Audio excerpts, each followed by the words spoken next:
الحمد لله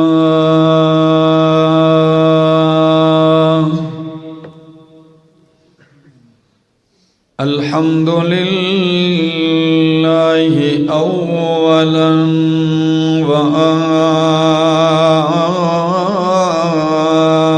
وآخرا الحمد لمن هو المقصود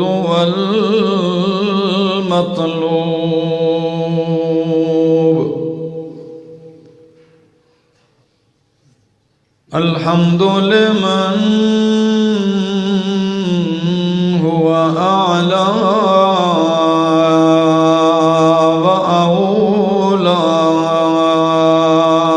وأرفع الحمد لله الذي لا شريك له في الذات والصفات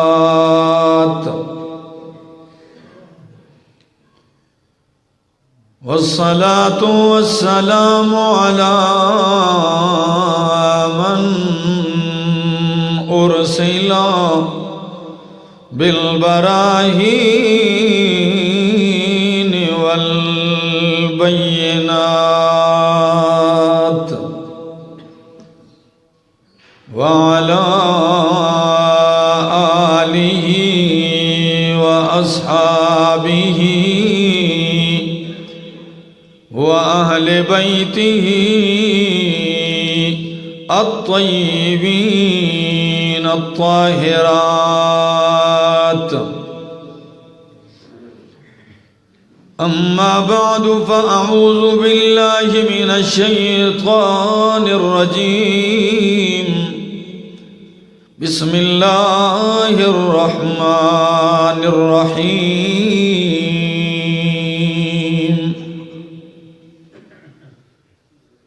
زين للناس حب الشهوات من النساء والبنين والقناطير المقنطرة من الذهب والفضة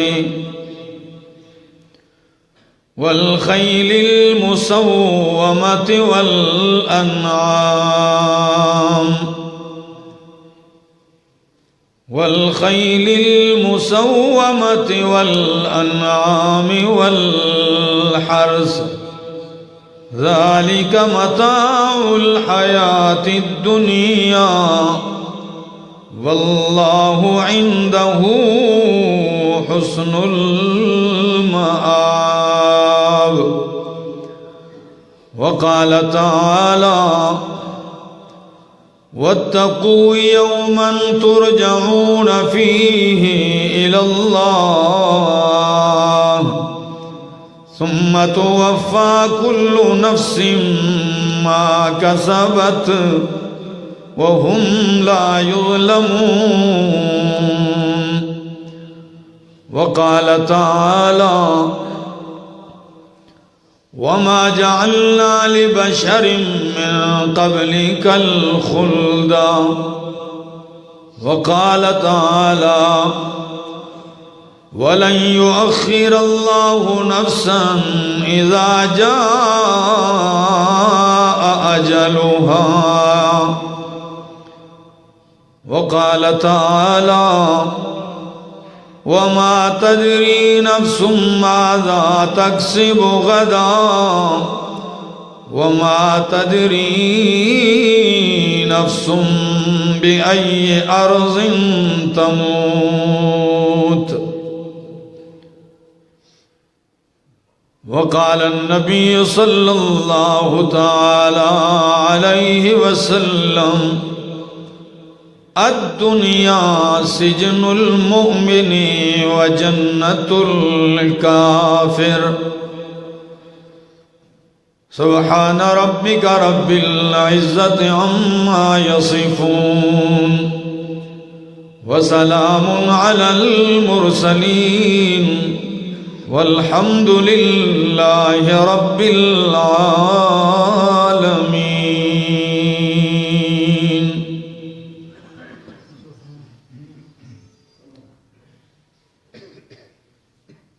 آدمی کا جسم کیا ہے جس پہ شیدا ہے جہاں، ایک مٹی کی عمارت ایک مٹی کا مکان ہے، خون کا گارا بنایا گیا، اینٹ جس میں ہڈیاں، چند سانسوں پہ کھڑا ہے یہ خیالی آسمان. موت کی پرزور آندھی آ کے جب ٹکرائے گی، موت کی پرزور آندھی آ کے جب ٹکرائے گی، یہ عمارت ٹوٹ کر پھر خاک میں مل جائے گی. انتہائی قابل عزت قابل احترام علماء کرام، دور دراز سے آئے بزرگوں، بھائیوں، عزیزوں، نوجوان ساتھیوں، السلام علیکم. دعا اور التجا ہے دربار الہی کے اندر کہ اللہ مجھے حق اور سچ کہہ سکنے سمجھا سکنے کی توفیق نصیب فرمائے، اور اس کے بعد مجھے اور آپ سب کو عمل کی بھی توفیق نصیب فرمائے.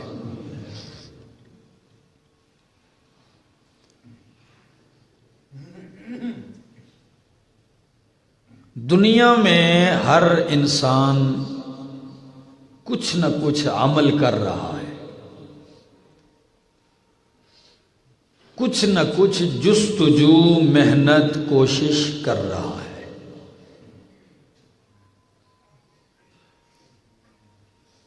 کچھ لوگ اچھی کوشش کرتے ہیں، اچھے اعمال بجا لاتے ہیں،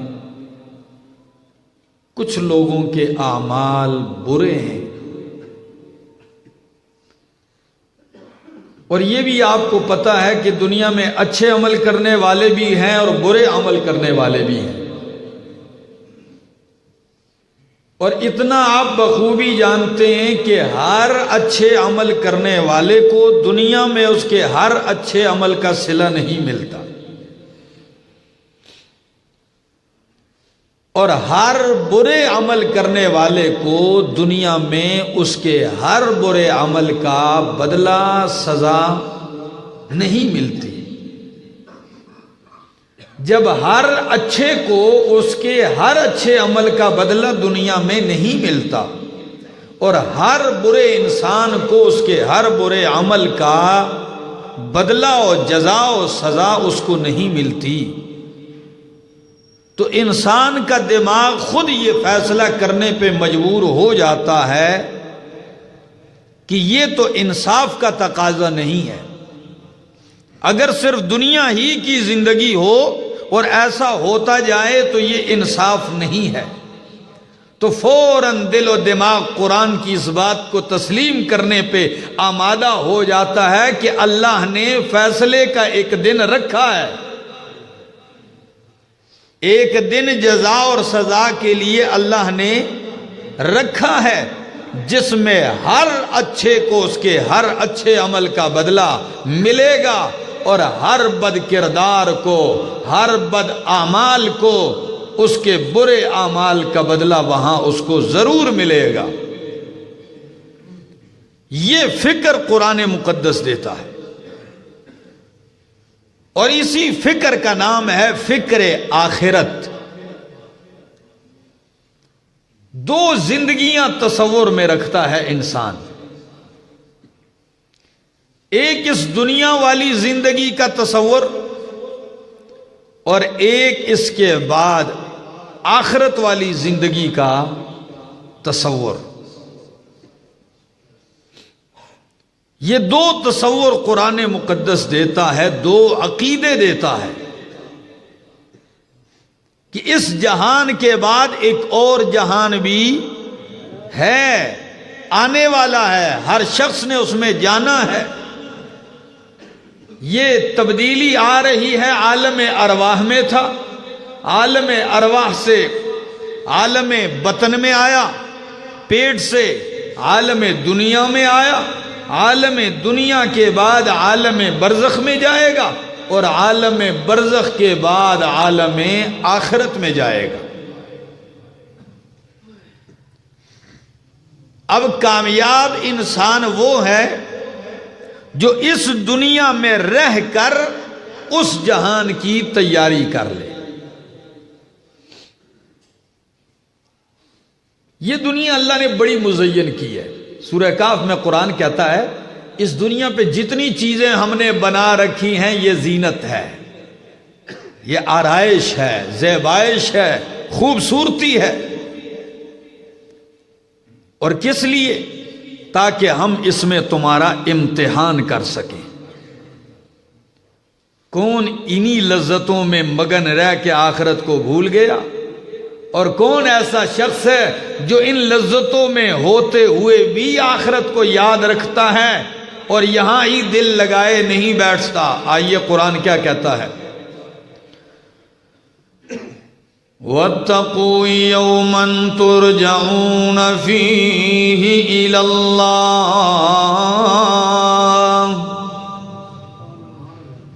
سنیے قرآن،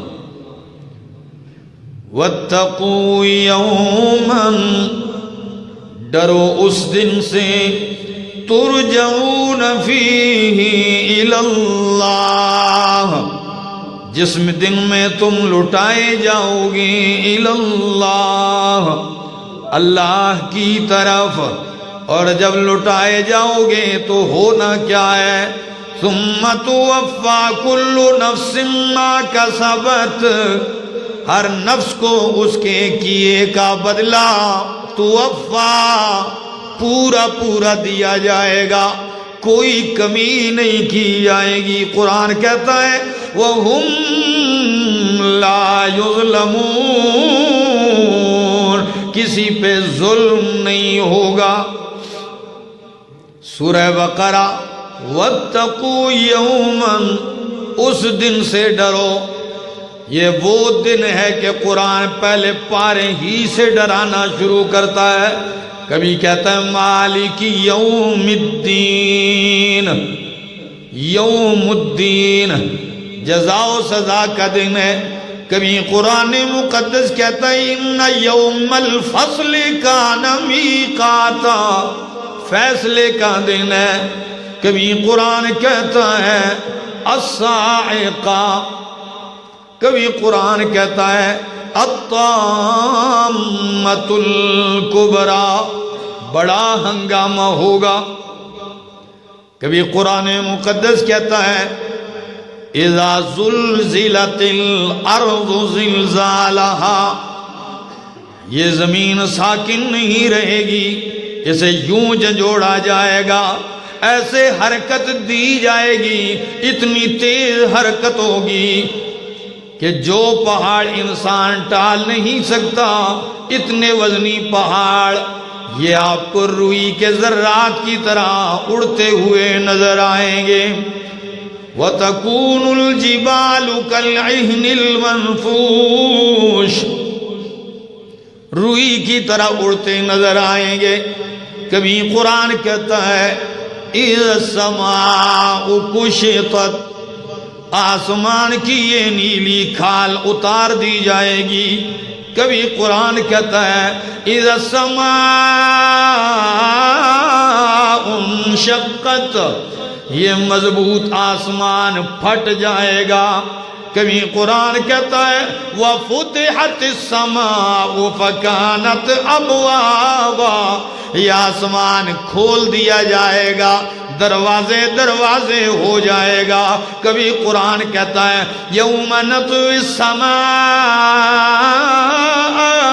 کطی السجل للکتب، یہ آسمان لپیٹ دیا جائے گا، یہ آسمان ایسے لپیٹے جائیں گے جیسے بندہ کاغذ لپیٹ لیتا ہے، یوں ان کو لپیٹا جائے گا۔ کبھی قرآن کہتا ہے اذا الشمس کوورت، یہ سورج بد نور ہو جائے گا۔ کبھی قرآن کہتا ہے اذا النجوم انکدرت، یہ ستارے میلے ہو جائیں گے، ان کی جلملاہٹ، ان کی ٹمٹماہٹ، ان کی یہ چمک دمک ختم ہو جائے گی۔ کبھی قرآن کہتا ہے وَإِذَا الْكَوَاكِبُ انتَثَرَتْ، یہ ستارے گر کر ریزہ ریزہ ہو جائیں گے۔ کبھی قرآن مقدس کہتا ہے اِذَا الْبِحَارُ فُجِّرَتْ، سمندر بہ پڑیں گے۔ کبھی قرآن کہتا ہے اِذَا الْبِحَارُ سُجِّرَتْ، یہ دریا ابل پڑیں گے، ان کو جوش دیا جائے گا۔ یہ کیوں کہا جا رہا ہے بار بار؟ یہ آپ کو اس دن کی فکر لاحق ہونی چاہیے، آپ کو اس کی یاد دلائی جا رہی ہے کہ کہیں دنیا کے مزوں میں بھول کر اس دن کو نہ بلا دینا، دنیا کی عیاشی میں لگ کر اس دن کو نہ بھول جانا۔ ہاں دنیا تو ہے ہی ایسی، یہاں تو بڑی لذتیں ہیں۔ سورہ آل عمران اللہ کا قرآن کہتا ہے آیت نمبر 14، تیسرا پارہ ہے، سنیے قرآن کہتا ہے زُيِّنَ لِلنَّاسِ حُبُّ الشَّهَوَاتِ مِنَ النِّسَاءِ، لوگوں کے لیے مزین کی گئی ہے حب الشہوات، شہوات سے محبت، خواہشات سے محبت، یہ لوگوں کے لیے کیا کر دی گئی ہے؟ مزین کر دی گئی ہے۔ ہزاروں خواہشیں بھی کرتا ہے پھر بھی یہی کہتا ہے کم ہے۔ ہزاروں خواہشیں ایسی کہ ہر خواہش پہ دم نکلے، ہر خواہش ایک دوسرے سے بڑھ کر ہے۔ کیوں؟ زُيِّنَ لِلنَّاسِ، لوگوں کے لیے یہ مزین کر دی گئی ہے۔ اب وہ کون سی چیزیں ہیں جن کی محبت اس کو مزین کر دی گئی ہے؟ وہ کیا ہے؟ اللہ فرماتے ہیں مِنَ النِّسَاءِ، پہلی چیز عورتیں۔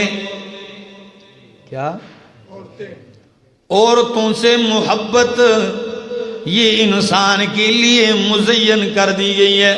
ہر بالغ آدمی، عورت اس کو پسند ہے، عورت اس کو محبوب ہے، عورت اس کے لیے پرکشش ہے، عورت اس کے لیے مزین ہے، عورت اس کے لیے امتحان ہے۔ ہر بالغ جوان آدمی من النساء، عورتوں کے فتنے میں بڑے بڑے لوگ مبتلا ہو کے تباہ و برباد ہو چکے ہیں، ہے کہ نہیں ایسا؟ من النساء فرمایا یہ مزین کر دی گئی ہے۔ کئی لوگ تو بس انہی کے چکر میں پڑے رہتے ہیں، بس انہی میں ان کی زندگیاں تمام ہو جاتی ہیں۔ نمبر 2، اور امام الانبیاء نے فرمایا میری امت کا سب سے بڑا ضرر رساں فتنہ عورت ہے۔ بڑے بڑے نیک پھسل جاتے ہیں، بڑے بڑے تقوی دار پھسل جاتے ہیں، اللہ ہی حفاظت فرمائے۔ فرمایا من النساء، اور آج کل کا دور تو ہے ہی فتنوں کا دور ہے، اس میں عورت کا فتنہ تو بڑھ چڑھ کے ابھر کے آ چکا ہے۔ فرمایا من النساء، اور دوسری چیز والبنین، بیٹوں کی محبت۔ کیا؟ بیٹوں کی محبت۔ ہر آدمی کو بیٹے پسند ہے، ہر آدمی کی خواہش ہوتی ہے میرا بیٹا ہو، بیٹوں سے محبت کرتا ہے، اور بیٹوں کی محبت ہی کی خاطر نمازیں ضائع ہو گئیں ان کے لیے کوشش کر رہا ہے، جوانی ضائع کر گیا انہی کے لیے محنت کر رہا ہے۔ ہاں کپاتی ہوئی ہڈیاں ہیں، لڑکھڑاتی ہوئی ہڈیاں اور لرزتا ہوا بدن، تھکتا نہیں لگا ہے، ان کے لیے کوشش کر رہا ہے۔ کیوں؟ محبت ہے۔ کیا ہے؟ اور بہت بڑی آزمائش ہے یہ اولاد، آزمائش بن کے کبھی بندے کو بے دین بنا دیتی ہے۔ کیا بڑے ایسے ناجائز کام ہوتے ہیں جو بندہ اولاد کی خاطر مجبور ہو کے کرتا ہے، بڑے بڑے نیک لوگ کر گزرتے ہیں، یہ سب سے بڑا امتحان ہے۔ فرمایا والبنین والقناطیر المقنطرہ، اور تیسرا نمبر قرآن ذکر کرتا ہے القناطیر، بندے کو ڈھیر سارے مال سے محبت ہے، المقنطرہ ڈھیر لگائے ہوئے۔ کیا ڈھیر کا لفظ اس لیے استعمال کیا چونکہ اس دور میں درم دینار اشرفیاں سونے چاندی کی ہوا کرتی تھیں، تو یہ تو نوٹ بنڈل تو نہیں بنتے نا، ان سے ڈھیر بنتے تھے۔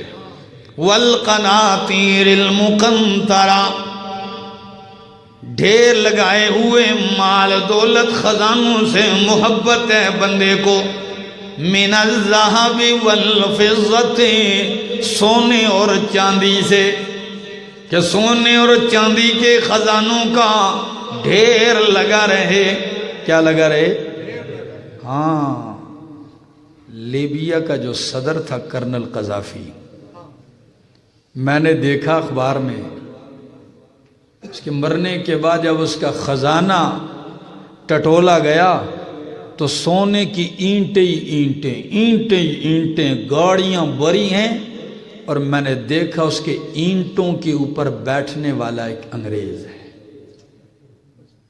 تو یوں اشارہ کر رہا ہے۔ یہ چیزیں بندے کو آخرت بلا دیتی ہیں، یہی چیزیں بندے کو اللہ بلا دیتی ہیں، یہی وہ چیزیں ہیں ان کی محبت میں مگن رہ کے بندہ حق کی پہچان کرنا بھی مشکل ہو جاتی ہے اس کے لیے۔ لیکن قرآن مقدس کیا کہتا ہے؟ فرمایا والخیل المسومۃ، نشان زدہ گھوڑے کی محبت۔ کیا عرب لوگوں کا بہترین اثاثہ تھا گھوڑا، اور پھر اس میں بہت ساری نسلیں ہیں، المسومہ، نشان لگائے ہوئے، یہ فلاں نسل کا گھوڑا ہے، یہ فلاں نسل کا ہے، فلاں نسل کا ہے، اعلیٰ سے اعلیٰ نسل کے گھوڑے۔ سارا دن بیٹھ کے ان کے پاؤں تو چاپی کرتا ہے، لیکن کبھی رب منانے کا موقع نہیں ملا۔ سارا دن وہ گھوڑے دوڑاتا تو رہا، لیکن رب کا رب کی یاد ہی نہ رہی، آخرت کی یاد ہی نہ رہی۔ فرمایا نانا، یہ مزین ہے۔ گھوڑے سے محبت ہونی چاہیے، کوئی بری بات نہیں ہے۔ نبی علیہ السلام نے فرمایا اگر جہاد کی خاطر آپ نے گھوڑا پال لیا تو وہ گھوڑا تو چھوڑیے، جو وہ لید ہے نا قیامت والے دن، وہ بھی اٹھا کے آپ کے نیک اعمال کے ترازو میں ڈال دی جائے، لیکن اس نیت سے ہو، ماذ دکھلاوا، ماذ عیاشی نہ ہو، یہ مقصد نام و نمو صرف نہ ہو۔ فرمایا والانعام، چوپاؤں کی محبت ہر انسان کے دل میں ہے۔ بڑے بڑے جانور پالے ہوئے ہیں، بس گائے ہے، بکری ہے، بیل ہے، اونٹ ہے، اونٹنیاں ہیں، بھینسیں رکھی ہیں، سارا دن دودھ نکالتا ہے، پیتا ہے، کھلاتا ہے، پیتا ہے، اور پانی بھی ملا ملا کے لوگوں کو دیتا ہے، لیکن کبھی یہ تصور بھی نہیں کرتا کہ اس کالی بھینس میں سے جس کو میں نے چارہ کھلایا، جس کو میں نے کھل اور چوکھر کھلائی ہے، جس کو میں نے بھوسا کھلایا ہے، یہ اندر چلا گیا یہ چارہ اس کے اس کالے رنگ کی بھینس میں سے صبح میرے برتن میں سفید رنگ کا خالص دودھ ڈالنے والا کون ہے؟ کبھی اس کا خیال نہیں آیا۔ قرآن کہتا ہے یہ منع نہیں، لیکن نظر عبرت بھی ہونی چاہیے، نظر بصیرت بھی ہونی چاہیے۔ ان لکم فی الانعام لعبرا نسقیکم مما فی بطونہ من بین فرث ودم لبنا خالصا سائغا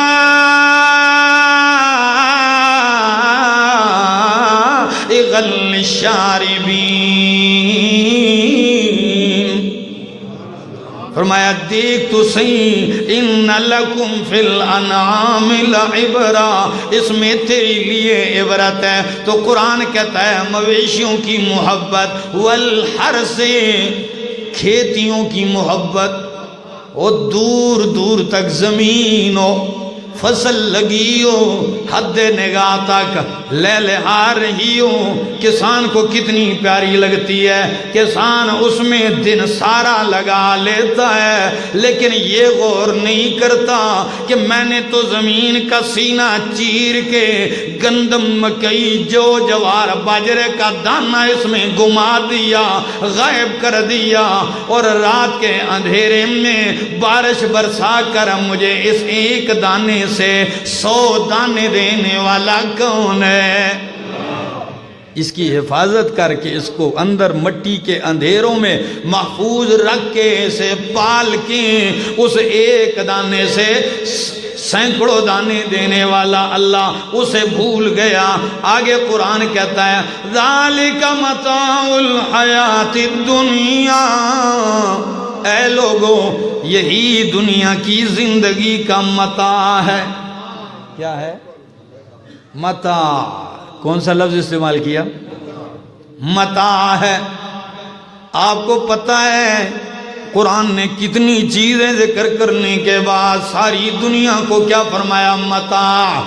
اور قرآن اسی مقام پہ نہیں، یہ تو سورہ آل عمران ہے، قرآن دوسرے مقام پہ کہتا ہے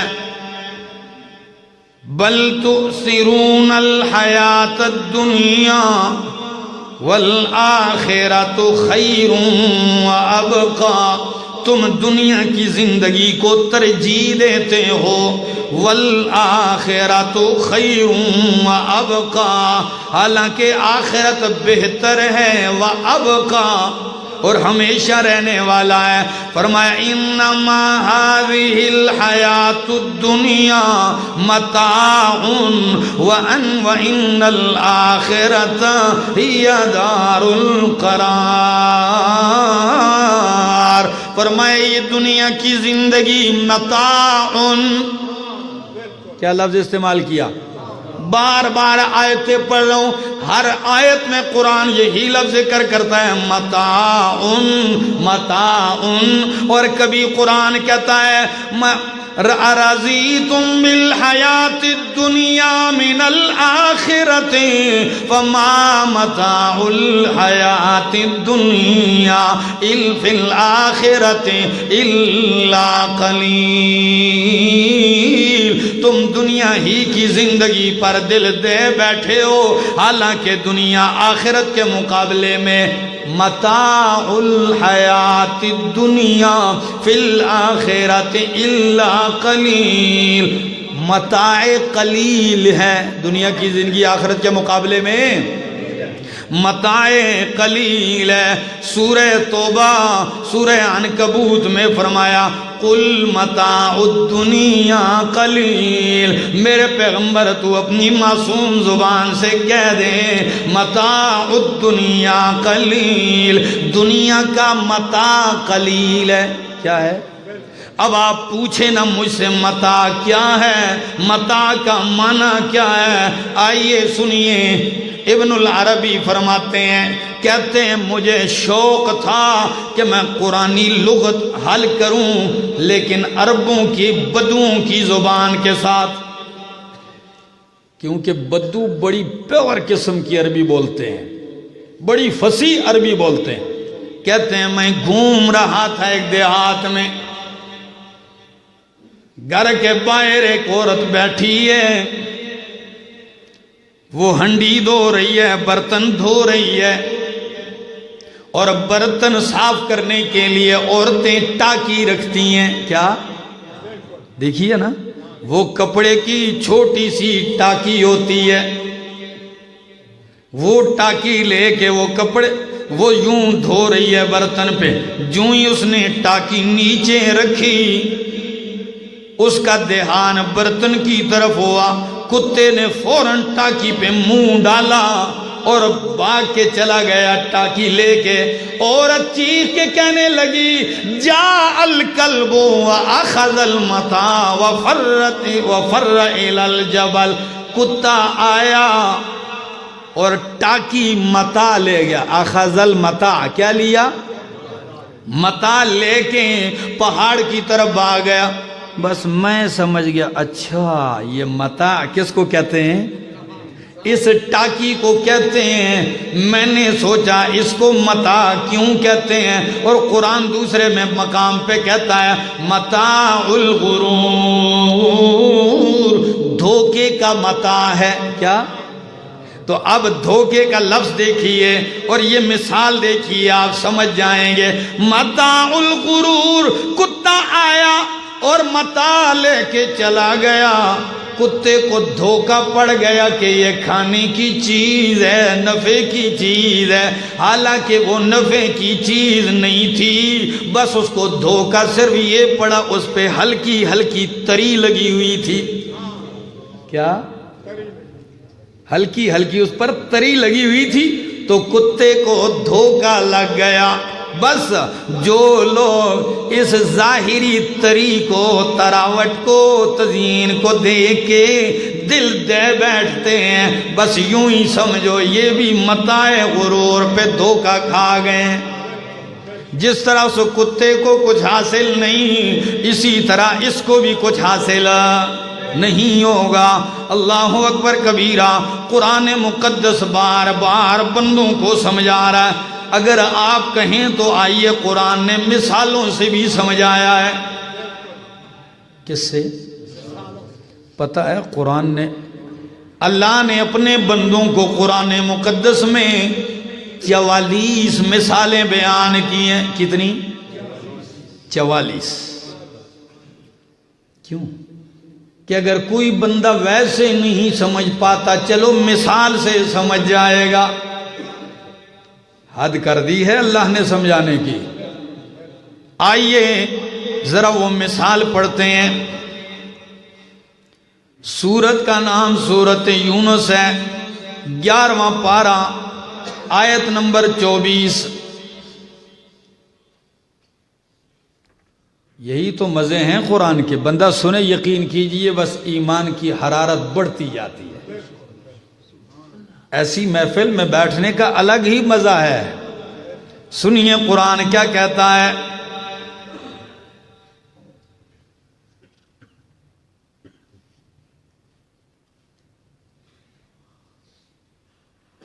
سورہ یونس آیت 24.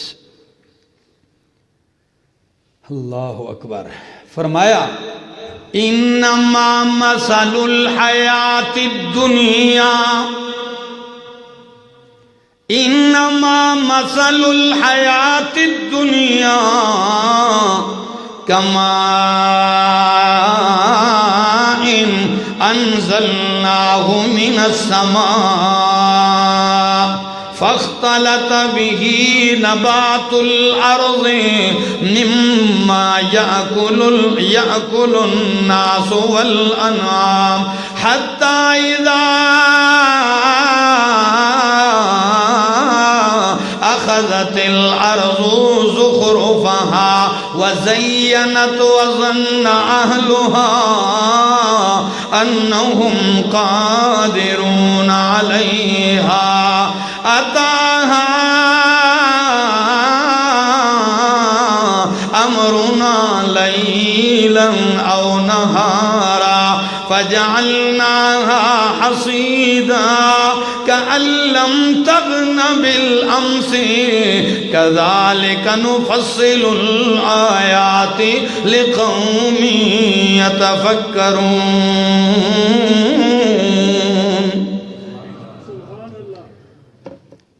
انما مثل الحیات الدنیا، یہ جو دنیا کی زندگی ہے اس کی مثال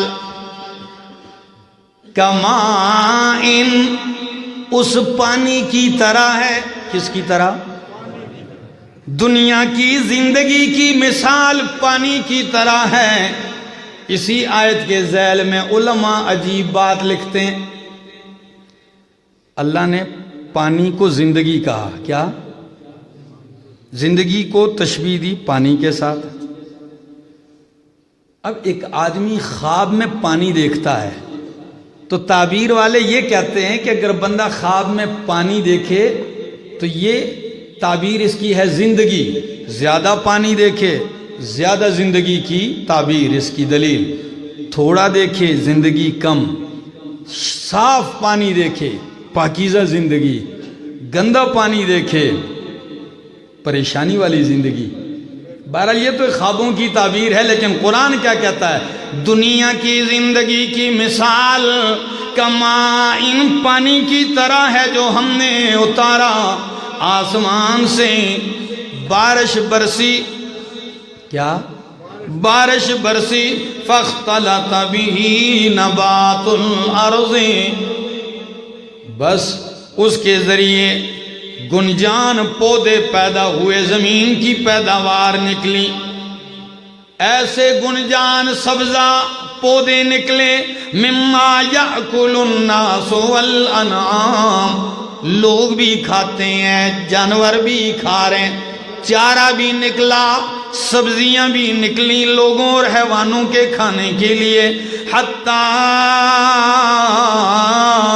اذا اخذت الارض زخرفها وزینت، زمین نے اپنی رونق پکڑ لی، بارش کے بعد سبزہ نکلا، خوب گنجان نکلا، زمین نے رونق پکڑی، وزینت، مزین ہو گئی، خوب صورت ہو گئی، آراستہ ہو گئی، وَظَنَّ أَهْلُهَا أَنَّهُمْ قَادِرُونَ عَلَيْهَا، مالک، زمیندار، کسان، ظنّا، گمان کرتا، ماشاءاللہ مزے مزے ہے، اب تو یہ سارا کچھ میرا ہے، میں اس پہ اب قادر ہو چکا ہوں، پھل پک چکے ہیں، زمین لہلہا رہی ہے سبزے سے، اب تو میرا کچھ بھی نہیں، بس جو ہونا تھا ہو گیا، اب سب مزے ہیں، بس ابھی کاٹنا ہے اور لینا ہے۔ قرآن کہتا ہے اچانک اتاہا امرنا، ہمارا عذاب آ جاتا ہے، لیلاً او نہارا، رات کو یا دن کو، فجعلناہا حصیدا، اللہ اسے کاٹ کے چور چور کر کے رکھ دیتے ہیں، ایسا کر دیتے ہیں کأن لم تغن بالامس، گویا کل یہاں کوئی کھیتی اور باغ تھا ہی نہیں۔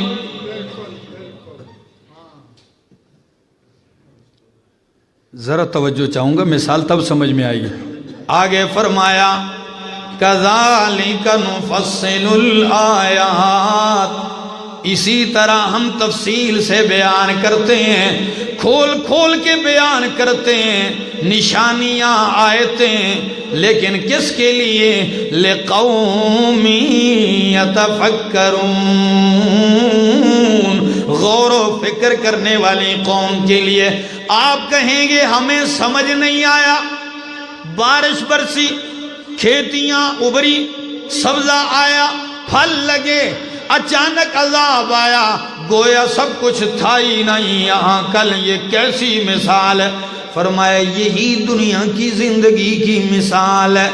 تو جوانی میں آتا ہے، محنت کرتا ہے، کوٹھی بناتا ہے، بنگلہ بناتا ہے، کاروبار سنوارتا ہے، جب کاروبار اپنی جوبن پہ آتا ہے، جب آپ کا عہدہ، آپ کی ڈیوٹی اور آپ کی نوکری ملازمت عروج پہ پہنچتی ہے، بس صرف پیسے ہی بٹورنے رہتے ہیں، بندہ کہتا ہے جی ہون تے میرے مزے ہی مزے، اب تم مجھے ٹینشن ہی ختم، اب تو مزے ہیں، اب تو عیاشی کا دور چلے گا، بس یہ سوچ رہا ہوتا ہے کہ اچانک موت آ جاتی ہے۔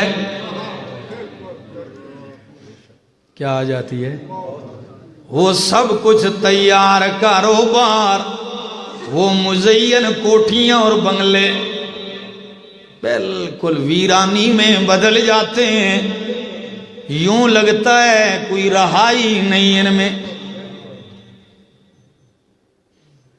جگہ جی لگانے کی دنیا نہیں، جگہ جی لگانے کی دنیا نہیں، یہ عبرت کی جا ہے تماشا نہیں، جگہ جی لگانے کی دنیا نہیں۔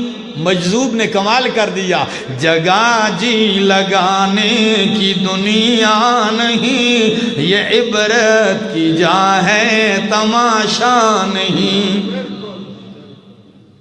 اگر یہ مثال آپ کو سمجھ میں آ گئی تو میں مزید وضاحت کے لیے قرآن کی ایک اور مثال بیان کرنے لگاؤں۔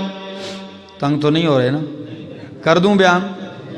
آئیے قرآن کیا کہتا ہے، 27واں پارہ ہے، سورت کا نام ہے سورۃ الحدید، آیت نمبر ہے 20۔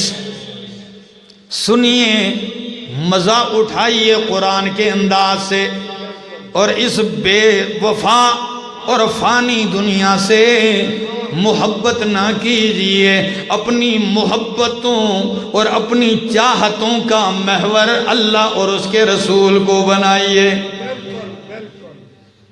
اللہ فرمایا وَاعْلَمُوا أَنَّمَا الْحَيَاةُ الدُّنْيَا لَعِبٌ، مزہ ہی آ گیا۔ وَاعْلَمُوا، خوب جان لو، انما الحیات الدنیا، یہ دنیا کی زندگی جو ہے، لعب، کھیل ہے، ولہو، تماشا ہے، وزینت، زیب و زینت ہے، آرائش ہے، وتفاخر بینکم، اور تمہارا آپس میں ایک دوسرے کے مقابلے میں فخر کرنا ہے، وتکاثر فی الاموال والاولاد، اور مال کی کثرت طلب کرنی ہے، اولاد کی کثرت طلب کرنی ہے، ایک دوسرے کے مقابلے میں میرا مال اس سے زیادہ، میری اولاد اس سے زیادہ، بیٹے اس سے زیادہ۔ فرمایا کمثل غیث، بس یوں سمجھ لیجئے جیسے بارش ہے، اعجب الکفار نباتہ، کسان کو اس کی پیداوار بڑی پسند آتی ہے، ثم یہیج، پھر یہ کھیتی خشک ہوتی ہے، فتراہ مصفرا، آخر تو دیکھتا ہے بالکل زرد ہو جاتی ہے۔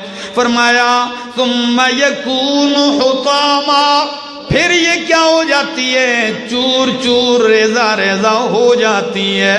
وفی الآخرۃ عذاب شدید ومغفرۃ من اللہ ورضوان وما الحیاۃ الدنیا الا متاع الغرور۔ ترجمہ سنا، آیت کو میں فٹ کرنے لگاؤں، لطف آئے گا؟ فرمایا جان لو لوگو، دنیا کی زندگی کی مثال لعب ولہو، اگر آپ الفاظ یاد رکھیں گے تو قرآنی مثال سمجھ آئے گی، ورنہ اوپر سے چلی جائے گی۔ فرمایا دنیا کی زندگی کھیل ہے، تماشا ہے، زینت ہے، ایک دوسرے پر فخر کرنا ہے، مال اولاد کی کثرت طلب کرنی ہے ایک دوسرے کے مقابلے میں۔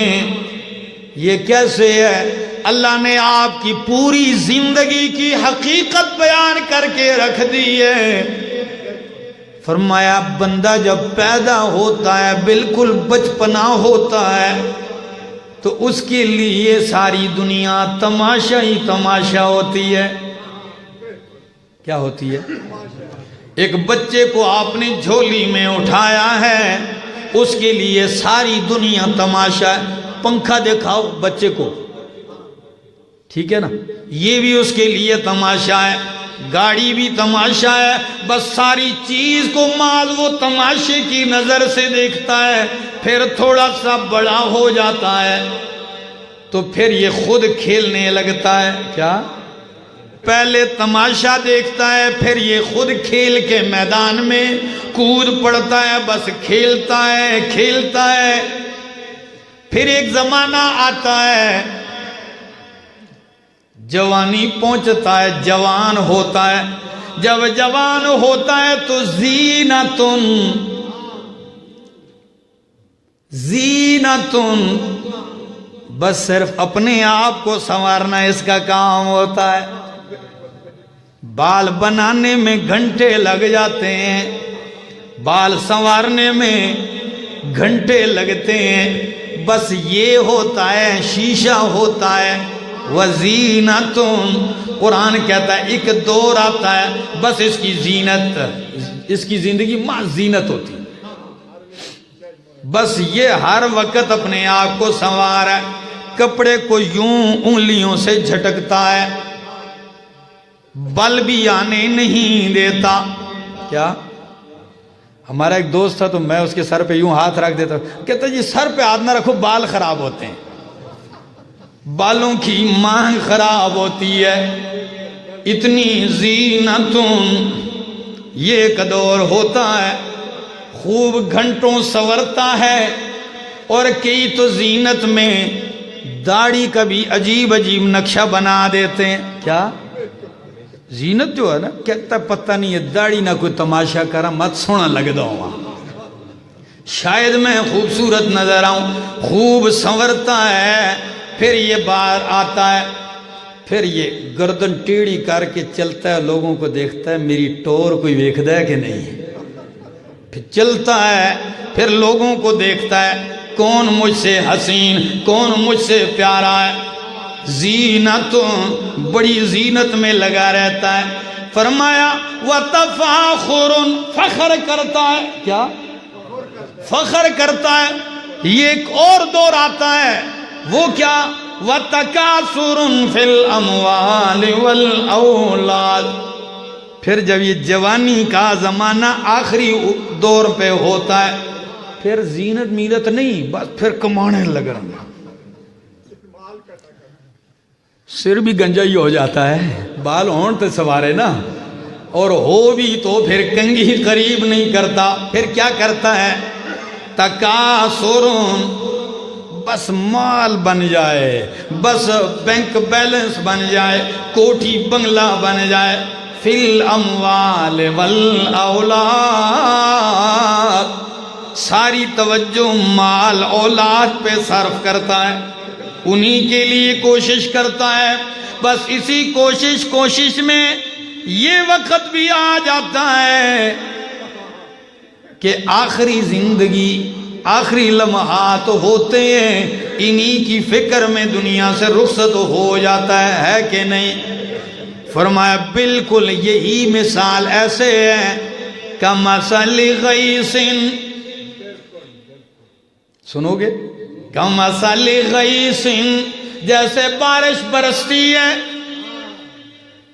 چھوٹی سی کونپل نکلتی ہے زمین سے، پودوں کی، سبزے کی، کھیتی کی، پھر یہ چھوٹی سی کونپل چلتے چلتے جب عین جوانی پہ سبز کھیتی لگتی ہے۔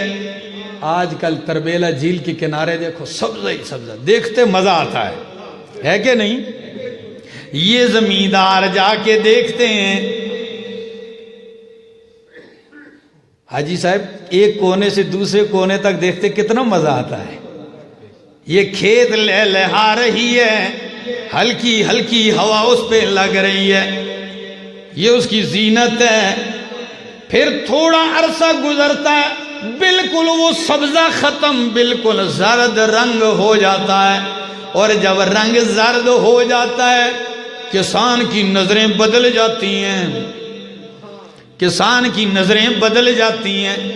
جی ٹریکٹر تلاش کرو، تھریشر مشین تلاش کرو، کیوں؟ جی کٹائی کا وقت ہے، کس کا؟ بس جب کٹائی ہوتی ہے تھریشر مشین میں ڈالتے ہیں وہی لے لہانے والی کھیتی چور چور ہو کے ختم ہو جاتی ہے۔ بالکل ایسے آپ ہیں، بچپنا ہے، جوانی ہے، اور جوانی کے بعد بڑھاپا ہے، وہ سیاہ گھنے بال سفید ہو گئے، وہ گھنٹوں مانگ نکالنے والے بال ان پہ زوال آ گیا، وہ مست و رونق والا چہرہ جسے گھنٹوں دیکھتا ابھی اس میں لکیریں پڑ گئی ہیں، چہرہ ایسے بن گیا جیسے مکڑی نے جالا بنا دیا، وہ رونق ختم۔ اب کہو بابا جی شیشہ دیکھو، کہتے ہیں پرے کر، شیشہ نہیں دیکھتا۔ بس اب کس کا انتظار ہے جب فصل پک جائے؟ کٹائی کا انتظار ہے۔ اب کٹائی والا کون ہے؟ ملک الموت۔ کیا؟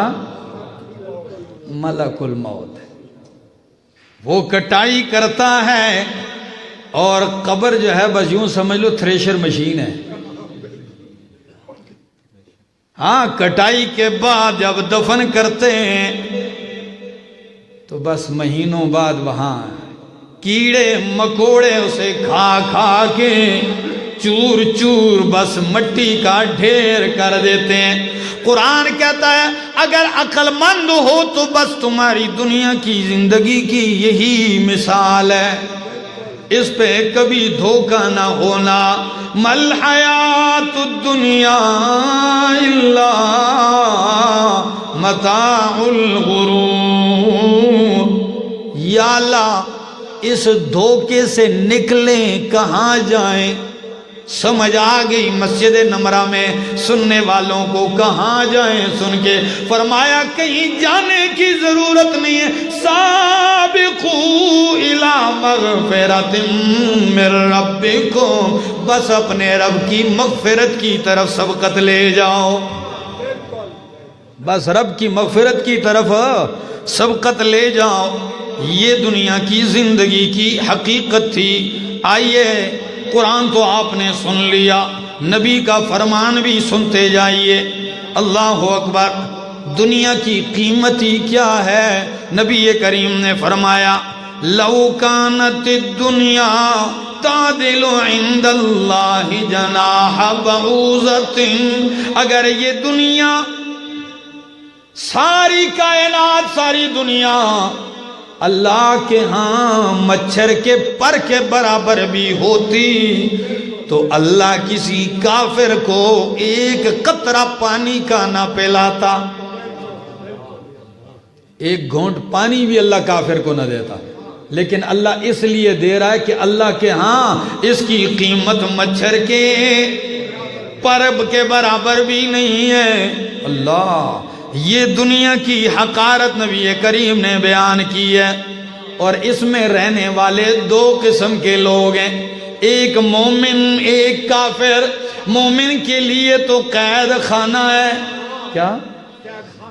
کافر کے لیے جنت ہے۔ کیسے سمجھنا چاہیے نا اس حدیث کو، مسلم کی حدیث ہے، دنیا مومن کے لیے جیل ہے، قید خانہ ہے، کافر کے لیے جنت ہے۔ آپ بڑے لوگ ہیں، سارے سمجھتے ہیں جیل میں قیدی کا رہن سہن اپنی مرضی سے نہیں ہوتا، اس کا اٹھنا بیٹھنا اپنی مرضی سے، وہ جیسے جیل کے احکامات ہوتے ہیں ان کا پابند ہوتا ہے۔ تو مومن کے لیے جیل خانہ اس طرح ہے، یہاں اس کا رہن سہن، غمی شادی خوشی، یہاں اس کی تجارت معیشت معاشرہ اخلاق، اٹھنا بیٹھنا چلنا پھرنا سونا، یہ اپنی مرضی سے نہیں ہے، یہ اللہ اور اس کے رسول کی مرضی سے ہے۔ جیسے جیل خانے والا قانون کا پابند ہے، بس آپ بھی اللہ اور اس کے رسول کے احکامات کے پابند ہیں۔ اور جنت میں بندہ اپنی مرضی سے چلتا ہے، جنت میں کوئی پوچھ نہیں ہوگی۔ جنت میں قرآن کہتا ہے جو مرضی ہے کرو، جو مرضی ہے تمہاری، جو دل میں آئے وہی کرو۔ تو کافر کے لیے دنیا جنت اس لیے ہے کہ یہاں وہ اپنی مرضی کے مطابق جو چاہے کرتا ہے، قرآن اور سنت کے مطابق چلتا، جیسے اس کا جی چاہے کرتا ہے۔ تو ہم لوگ بھی دیکھتے ہیں تو کہتے ہیں یار ہم بھی ایسا کریں نا جی، ہمیں بھی ایسی آزادی ملنی چاہیے۔ ہم کہتے ہیں ہم اس آزادی کو اس جیسی غلامی پہ قربان کرتے ہیں، ہمیں یہی اصل چیز ہے۔ بس یہ چند لمحے گزارو، تمہاری لیے رب نے وہ کچھ تیار کر رکھا ہے، ما لا عین رأت ولا اذن سمعت، کسی آنکھ نے دیکھا نہیں، کسی کان نے اس کا حقیقی تذکرہ سنا نہیں، کسی کے دل پہ ابھی تک اس کا کھٹکا بھی نہیں آیا۔ آپ لوگوں کے لیے تو وہ کچھ تیار ہے۔ آگے سنیے حدیث، نبی کریم نے فرمایا من احب دنیا ہو، حدیث ذکر کرنے لگا ہوں، ترمذی کی ہے، حسن لغیرہ، من احب دنیاہ اضر بآخرتہ ومن احب آخرتہ اضر بدنیاہ، جو دنیا سے محبت کرے گا آخرت کو گھاٹے میں ڈالے گا، آخرت کا نقصان ضرور کرے گا، اور جو آخرت سے محبت کرے گا دنیا کا نقصان ضرور اٹھائے گا، ہے کہ نہیں؟ آخرت سے محبت کرو گے تو دنیا کے اندر ضرور کچھ نہ کچھ کمیاں برداشت کرنی پڑیں گی، تو آخر آپ نے کرنا کیا ہے؟ نقصان تو ہونا ہے۔ دنیا کے دیوانے بنو گے تو آخرت کا نقصان، اور آخرت سے محبت کرنے والے بنو گے دنیا کا نقصان۔ تم نے کیا کرنا ہے؟ فرمایا فآثروا ما يبقى على ما يفنى، اس کو ترجیح دو جس نے باقی رہنا ہے اس پر جس نے فنا ہونا ہے، جس نے باقی رہنا ہے اس کو ترجیح دو اس کے مقابلے میں جس نے فنا ہو جانا ہے۔ بس دنیا کی زندگی نے فنا ہونا ہے۔ بندہ کہتا ہے مالی مالی مالی، 3 دفعہ نبی علیہ السلام نے فرمایا، کتنی دفعہ؟ میرا مال میرا مال میرا مال، میرا کاروبار، میری کوٹھی، میرا بنگلہ، مالی مالی۔ لیکن نبی کریم نے فرمایا ایسے کہنے سے یہ اس کا نہیں ہوتا، اس کا کیا ہے؟ 3 چیزیں ہیں۔ ما اکلا فافنا، جو کھایا ختم کر دیا یہ آپ کا، جو آپ نے کھا لیا ختم کر دیا یہ آپ کا ہو گیا۔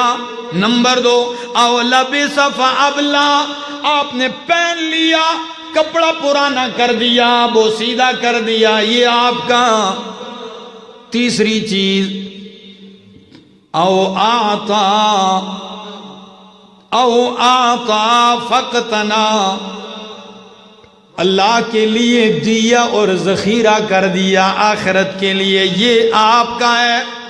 یہ 3 مال آپ کے ہیں، جو کھایا ختم، پہنا ختم، دیا اللہ کے لیے، آخرت میں ذخیرہ کر دیا، یہ آپ کا ہے۔ چوتھا نمبر فرمایا وما سوا ذالک، جو ان 3 کے علاوہ ہے وہ کیا ہے؟ فہو ذاہب وتارکہ للناس، تو چھوڑ کے جانے والا ہے لوگوں کے لیے، تو چلا جائے گا، یہ کس کا ہو جائے گا؟ یہ لوگوں کا ہو جائے گا۔ کل فیس بک پہ کسی نے ایک عجیب سی چیز ڈالی، میں بڑا حیران رہ گیا اور ہنسا بھی کہ یہ بھی ایسا بھی دور آ گیا۔ کسی قبر کی تصویر لگائی اور اس کے تخت کتبے کے اوپر لکھا ہوا تھا کہ دادا جی آپ کا مال سارے ہڑپ کر کے کھا گئے، پر آپ کی قبر میں نے بنوائی ہے اور سنگ مرمر میں نے لگایا ہے۔ اب دادا جی کو مخاطب ہو رہا ہے، بڑا پیارا سا شعر لکھا ہوا تھا کہ مال تو آپ کا دوسرے لوگ ہڑپ کر گئے، پر دادا جی یہ قبر دا کتبہ میں نے لگایا، قبر آپ کی میں نے بنائی، آپ کا پوتا فلانا اپنا نام لکھ دیا۔ حد ہو گئی ہے. یہ حقیقت ہے اور کیا ہے. آپ جا رہے ہیں پچھلوں کے لیے چھوڑ رہے ہیں، وہ اس پہ لڑیں گے، وہ اس پہ ایک دوسرے کا سر پھوڑیں گے. بڑی مثالیں ہیں. اللہ سے دعا ہے اللہ عمل کی توفیق عطا فرمائے. اور آپ کو یہ بھی بتاؤں، جب مرد مومن اس دنیا سے جا رہا ہوتا ہے نا تو اس کے دل پہ کوئی آرمان آرزو نہیں ہوتا، بڑی خوشی سے مسکراتا ہوا جاتا ہے. علامہ اقبال کیا کہتے ہیں؟ نشان مرد مومن بتو گویم، نشان مرد مومن بتو گویم، چو مرگ آیا تبسم بر لب اوست. مرد مومن کی نشانی سنیے مجھ سے، اقبال کہتے ہیں جب موت کا وقت آتا ہے تبسم بر لب اوست، دنیا رو رہی ہوتی ہے اس کے چہرے پہ مسکراہٹ ہوتی ہے، اس کے ہونٹوں پہ تبسم ہوتا ہے. اللہ ایسی موت نصیب فرمائے. آخر دعوانا ان الحمدللہ رب العالمین.